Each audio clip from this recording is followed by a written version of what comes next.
Welcome to Get Rich Pinoy, ang channel kung saan matututo ka tungkol sa pera, investment, savings, at iba pang paraan para mapaangat ang buhay ng mga Pilipino. In this video, we will be discussing about something very serious that has been going on for some time now.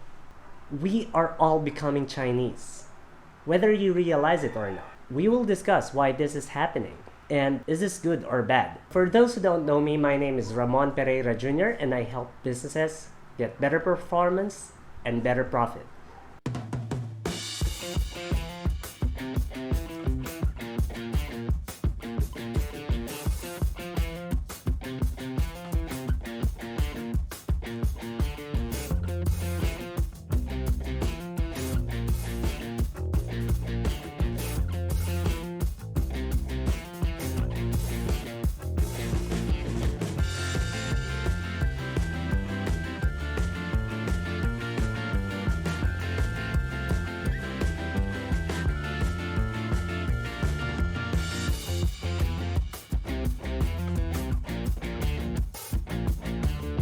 So let's dive right into the topic of this video. Siguro hindi nyo napapansin but everyday napapaligiran tayo ng mga Chinese. When I say napapaligiran tayo ng mga Chinese, I don't actually mean Chinese people, but mainly Chinese products.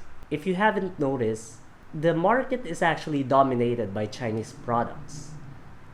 Almost everything that you could think of, any product, is either made in China or the company itself is actually a Chinese company.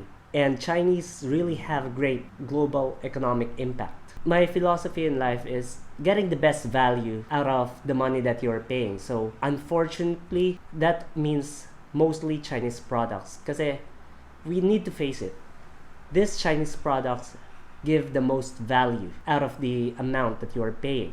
Halos lahat naman ngayon made in China na. If you would look at a Dell product, I think it even applies to some electronics, especially those big names. You won't see it easily na it's made in China. They actually hide it here.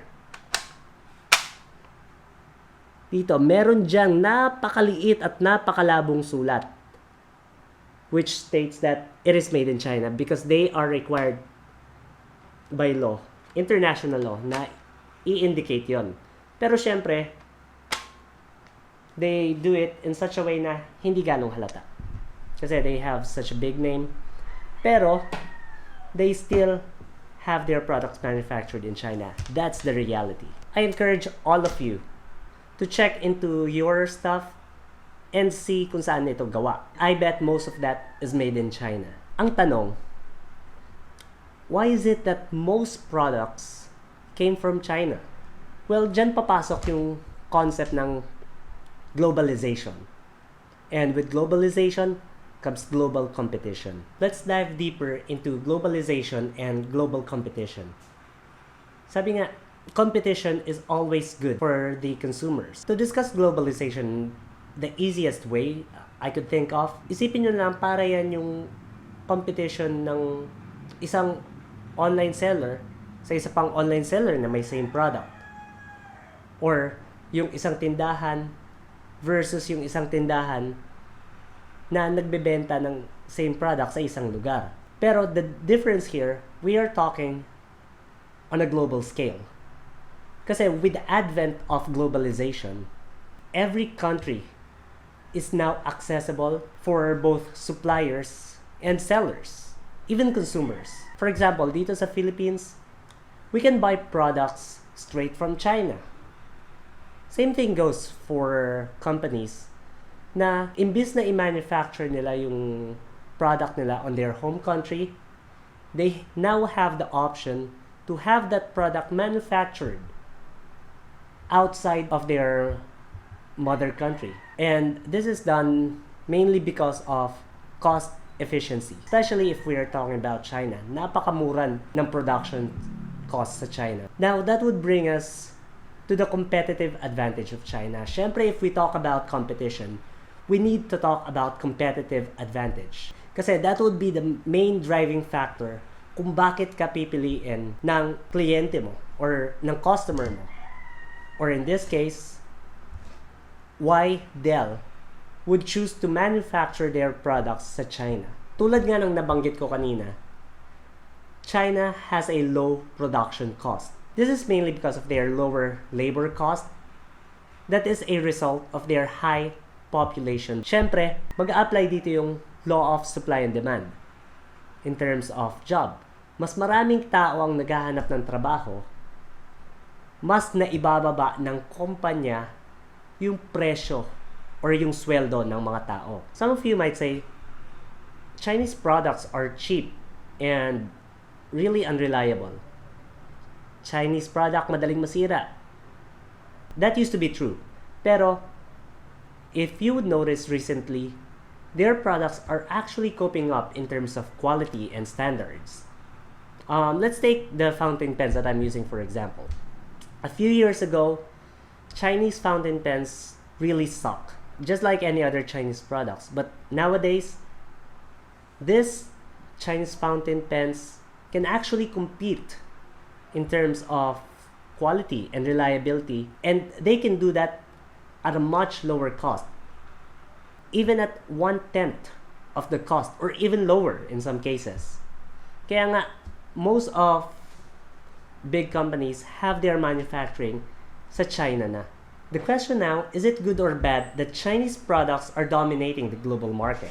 There's always two sides of the coin. Let's first talk about the positive things because of this Chinese product domination. Number one is that luxury products are now being more accessible to more people. I'm not talking about luxury brands na meron ng mga Chinese counterfeits. But that's also one way of looking at it. But my point here is about luxury products. Tulad nga ng example ko kanina, fountain pens, even cars already have Chinese counterparts or Chinese produced items na mas mura. Kaya mas na-afford ng mga tao. Now, number two is the value proposition for products. Dahil nga sa mga napakamurang products that can compete with higher priced products ng ibang countries, that emphasizes the idea of value proposition. You buy products not because of the name. You buy products because of the value that you are getting from it. Now, let's talk about the negative effects of this global economic dominance ng China. Tulad nga ng sabi ni Spider-Man, with great power comes great bullying capabilities. Ay, medyo na-butcher ko ata yan. Pero, the point is, because China has great economic significance globally, no matter how disgusted or disappointed a particular country is towards China, they can't just cut off China from their supply chain, because doing that would greatly impact or even paralyze their own economy. That's how significant China is on the global field. Now, the second negative effect of this Chinese dominance is that whenever they enter a specific industry, namamatay yung mga maliliit na players in that industry. The question now is, anong gagawin natin? Some suggest that the Philippine government should boycott or stop Chinese products from entering our country. Ngayon, tulad nga na nabanggit ko kanina, that would have a negative impact sa sariling economy natin dito sa Pilipinas. And also, that is a huge step back sa quality of life ng mga Pilipino. Kasi nga, the world is made in China. Halos lahat ng products gawang China. So kung hindi natin papapasukin itong mga Chinese products na to, or mga products na manufactured in China, then that means hindi na natin papapasukin ang halos lahat ng products, even the cellphone. So halos karamihan sa atin wala ng cellphone, wala ng aircon, walang TV. Kasi nga halos lahat ng products na ito ay galing China. So wala na rin tayong computers. Can you just imagine the quality of life that we would be living kung wala yung mga products na yan? It's like being detached from the rest of the world. Now, another reason why this is not a good idea to boycott Chinese products on a national level is that yung prices ng remaining products na available sa Pilipinas would definitely spike. Yes, magmamahal ang presyo ng mga products na available dito. Mainly because of the law of supply and demand. Kasi nga, we are significantly cutting the number of supplies, but the demand is still the same. So, suppliers or companies selling these products would have a better bargaining power in terms of pricing the product. Whoever could afford it could buy the product. Who could not afford it could not have the product. Ganun lang kasimple. And that would result to another problem. That would increase the social inequality na medyo laki-laki na dito sa Pilipinas. So, if it's not ideal to boycott Chinese products on a national level, then perhaps we could do it on a personal level. Bawat Pilipino, let's just commit to stop buying Chinese products. Yes, that might have a significant impact kung lahat nga tayo ay iiwas sa pagbili ng Chinese products.